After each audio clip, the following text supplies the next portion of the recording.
Electrical short सर्किटको कारणले हामीले daily यस्तो आगलागी घटना देखिरहेको हुन्छौँ। केही उपाय नभएर त्यो आगलागी भइरहेको हो त? बिल्कुलै होइन। हामीसँग अनेक इक्विपमेन्टहरू छन्, हामीले युज नगरेको मात्र हो। नेपालमा हामीले यो पहिलोचोटि एउटा फायर एक्सटिङ्ग्विसर ल्याएका छौँ। यसको काम भनेको चाहिँ प्यानल बोर्डभित्र इन केस हाई टेम्परेचर भयो अथवा आगो लाग्यो भने चाहिँ यसले सेन्स गरेर यो भित्र रहेको चाहिँ नि एरोसोल कम्पाउन्ड हुन्छ त्यसलाई चाहिँ फुटाएर त्यसबाट ग्यास रिलिज गरेर आगो निभाउने काम यसले गर्दछ। यति फास्ट रियाक्ट गर्छ कि तपाईँको त्यहाँ प्यानल बोर्डभित्र आगो लाग्यो भने यसले तुरुन्तै सल्केर चाहिँ नि यसमा भित्र भएको सोलुसनलाई चाहिँ नि फुटाएर ग्यास निकालेर फायर एक्सटिङ्ग्विस गर्ने काम गर्छ। अब यसको बारेमा जानौँ। हामीसँग यो चाहिँ जुन छ वायर, यो दुईवटा वायर चाहिँ जुन हामीले पटकामा युज गर्ने खालको वायर हो र यसले चाहिँ यहाँ आगो सल्किसकेपछि माथि र तल दुईवटा सेन्सर दिइरहेको हुन्छ। यहाँ दुईवटा मध्ये कतै आगो सल्केर गयो भनेपछि यो सल्किँदै जान्छ र भित्रपट्टि भएको कम्पाउन्डलाई फुटाउँछ यसले।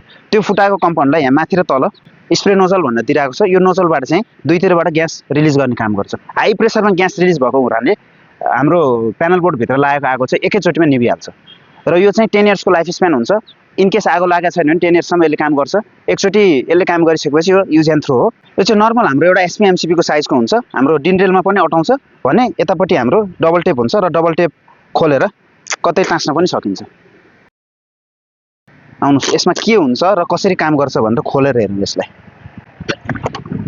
यसको यहाँनिर चाहिँ डबल टेप खोलिसकेँ मैले। यहाँनिर स्क्रू लगाउने ठाउँ छ 4-5वटा। यो खोलिसकेपछि हामीले भित्रको मेटेरियल चाहिँ हेर्न सक्छौँ। यसले कसरी काम गर्छ भन्ने कुरो थाहा हुन्छ। ल देख्न सक्नुहुन्छ यहाँ चाहिँ जुन मेन कम्पाउन्ड चाहिँ यो एरोसोल कम्पाउन्ड हो। यो यति सानो छ 10 ग्रामको। यो 10 ग्राम भए पनि हाम्रो प्यानल बोर्डमा भएको चाहिँ आगो एकैचोटि निभाउन सक्ने यसको क्यापेसिटी हुन्छ। यो चाहिँ हाम्रो फ्युज वायर भयो। यो फ्युज वायर भनेको फ्युजमा हुने किटक्याट फ्युजमा हुने खालको वायर होइन। यो चाहिँ आगो सल्काउने वायर हो जुन हाम्रो माइनहरूमा पटकाहरूमा हाल्ने वायर हो। फ्युज वायर भन्छ त्यसलाई पनि। यो के हुन्छ अब कतै आगो लागिरहेछ भने चाहिँ यसले सेन्स गर्छ, यहाँबाट सल्किँदै जान्छ र भित्र गएपछि यसलाई एकैचोटि पड्काउँछ र यो चाहिँ पाथ यति सानो पाथबाट चाहिँ यसलाई एयर फ्लो गराएर यहाँबाट एयर फ्लो गराएर यसले चाहिँ आगोलाई चाहिँ निभाउने काम गर्छ। यो चाहिँ एबिसी कम्पाउन्डहरू भन्दा धेरै किफायती हुन्छ, धेरै राम्रो हुन्छ। कार्बन डाइअक्साइड अथवा एबिसी फायर एक्सटिङ्ग्विसर जुन हामीले चलाउँछौँ त्योभन्दा चाहिँ यो एकदमै छिटो रियाक्ट गर्ने, इलेक्ट्रिकल फायरलाई चाहिँ एकदमै छिटो निभाउन सक्ने यसको क्यापेबिलिटी हुन्छ। यसलाई हामी क्लोज गर्ने। यहाँ देख्न सकिन्छ operating temperature -50 degree centigrade to +90 degree सेन्टिग्रेडसम्म यसले काम गर्छ। Service life 10 years. Extinguishing density 100 gram per metre cube. 1 metre क्युबको लागि 100 ग्राम चाहिन्छ। हाम्रो नर्मल्ली प्यानल बोर्डहरू घरमा युज हुने प्यानल बोर्ड कत्रो हुन्छ? यति सानो हुन्छ।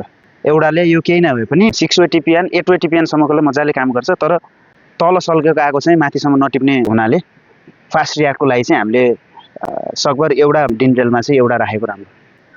देख्न सक्नुहुन्छ यो भर्खरै नयाँ फ्रेस आइटम हो। 2026 फरवरीमा म्यानुफ्याक्चरिङ भएको। 3 महिना 4 महिना भयो म्यानुफ्याक्चर भएको। 3 महिना 4 महिनाको 3 महिना 4 महिनामा त हामीले चाइनाबाट नेपाल सामान आउन लाग्छ नै टाइम।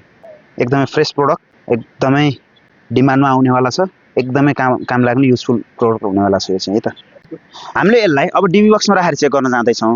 हामीले दुईवटा डिबी बक्समा, एउटा डिबी बक्समा दुईचोटि गरेर एउटा चाहिँ खाली डिबी बक्स र एउटा चाहिँ भरे डिबी बक्स एमसिबीहरूले भरिभराउ भराएर वायरहरू त्यसमा राखेर त्यसरी हाम्रो नेपाली टेक्निसियनले वायरिङ गर्नुहुन्छ डिबी बक्स। एकदम प्रोपर वायरिङ हुँदैन हाम्रो कहीँ पनि देखिँदैन। गान्जाङ गुन्जुङ गुन्द्रुक खाँदेको जस्तो एमसिबी त्यहीँ छ, मिटरहरू त्यहीँ छ, त्यसपछि कन्ट्र्याक्टरहरू भयो, वायरहरू गान्जाङ गुन्जुङ पाराले कुन कहाँ छ थाहा नहुने पाराले हामीले वायरिङ गर्ने चलन छ।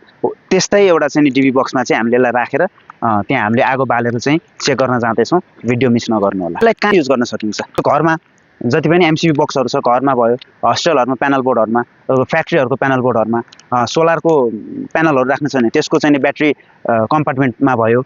जति पनि हाम्रो इलेक्ट्रिकल डिस्ट्रिब्युसन हुने, इलेक्ट्रिकलको चाहिँ हाई भोल्टेज त्यहाँ खेल्ने अथवा चाहिँ इलेक्ट्रिकलको सर्ट सर्किट हुने सम्भावना हुने जति पनि ठाउँ हुन्छ, धेरै वायरहरू भएको, धेरै इलेक्ट्रिकल चाहिँ इक्विपमेन्ट डिभाइसहरू भएको, इलेक्ट्रिकल कम्पोनेन्टहरू भएको होइन, त्यस्तो ठाउँहरूमा चाहिँ यसलाई राख्नुभयो भने भइपरि आयो, सर्ट सर्किट भयो, हाई टेम्परेचर जेनेरेट भयो अथवा चाहिँ आगो लाग्यो भने यसले चाहिँ तुरुन्तै आगो निभाउने काम गर्छ र धुवाँले गर्दाखेरि हामीलाई थाहा दिने काम पनि गर्छ। यसको स्मेल एकदम कडा हुन्छ। हामी नजिकै बसेको मान्छेलाई यसले एकचोटि धुवाँ रिलिज गरिसकेपछि हामीलाई तुरुन्तै थाहा पनि भइहाल्छ। अब यसको डेमो भिडियो चाहिँ हामीले यसपछि राखेको छौँ। हामीसँग चाहिँ यहाँ एउटा ट्रान्सपारेन्ट डिबी बक्स रहेको छ जसमा हामीले एउटा कपडामा पेट्रोल राखेर आगो सल्काइरहेको छौँ। यो बक्समा चाहिँ हामीले 3वटा डिनरेल च्यानल राखेको छौँ र प्रत्येक डिनरेलमा चाहिँ झन्डै 10वटा जस्तो एसपी हटाइरहेको छ र हामीले बिचको डिनरेलमा हाम्रो यो फायर एक्सटिङ्ग्विसर राखेको छौँ जसले गर्दा अलिकति सल्किनको लागि चाहिँ ढिलो भइरहेको छ तर पनि हामीले सोचेभन्दा चाँडै नै यसले आगो निभाउन सफल भएको छ। देख्न सक्नुहुन्छ आगो निभिसकेपछि बक्सभित्र चाहिँ चारैतिर धुवै छ र हामीले बक्सको बिर्को खोल्दाखेरि धुवा एकैसाथ बाहिर आइरहेको छ। यसरी हाई प्रेसर ग्यास निकालेर एकैचोटि चाहिँ इलेक्ट्रिकल फायर चाहिँ यसले निभाउनु मद्दत गर्दछ। यो चाहिँ हाम्रो सेम बक्समा सेकेन्ड डेमो रहेको छ जसमा हामीले सबै कम्पोनेन्ट निकालेर एउटा एक्सटिङ्ग्विसर मात्र राखेका छौँ र यसले कसरी काम गर्छ भनेर एउटा स्टिकबाट आगो लाएर चेक गर्दैछौँ। देख्न सक्नुहुन्छ आगो सल्किसकेपछि एकैचोटि ग्यास रिलिज गरेर चाहिँ यसले आगो निभाउन कोसिस गरेको छ। हामीले बट्टा खुल्ला राखेको हुनाले ग्यास चाहिँ एकैचोटि बाहिर आएको छ। यदि बट्टाको बिर्को बन्द हुन्थ्यो भने अघिको जसरी नै ग्यास चाहिँ भित्रै ट्र्याप भएर बसिरहेको हुन्थ्यो। हामीले डिबी बक्समा राखेर यसलाई पड्काएर यसको फायरलाई एक्सटिङ्ग्विस गरेको त भिडियो हेरिहाल्नु। हजुरलाई भिडियो कस्तो लाग्यो कमेन्टमा लेखिदिनु होला। हजुरलाई यो प्रोडक्ट चाहिन्छ जस्तो लाग्छ भने हामीलाई इनबक्स गर्नु होला र तल दिएको नम्बरमा मेसेज गर्न सक्नुहुन्छ।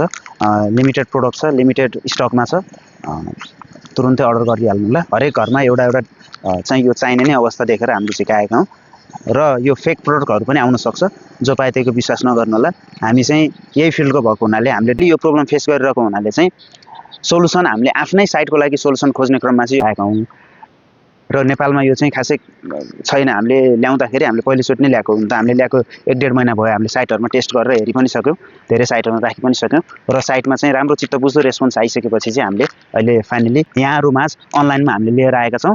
मिस नगर्नु होला, लिमिटेड स्टक छ, भोलि पाइन्छ पाइँदैन थाहा छैन। मार्केटमा फेरि डुप्लिकेट प्रोडक्ट आउला, त्यस कारणले जेन्युन प्रोडक्ट लिनुहोस्, चाँडो लिनुहोस्, आफ्नो घरलाई सुरक्षित राख्नुहोस्, आफ्नो अफिस बिल्डिङ जति पनि इलेक्ट्रिकल प्यानल बोर्डलाई सुरक्षित राख्नुहोस् भन्दै बिदा माग्न चाहन्छु। हस्त नमस्ते।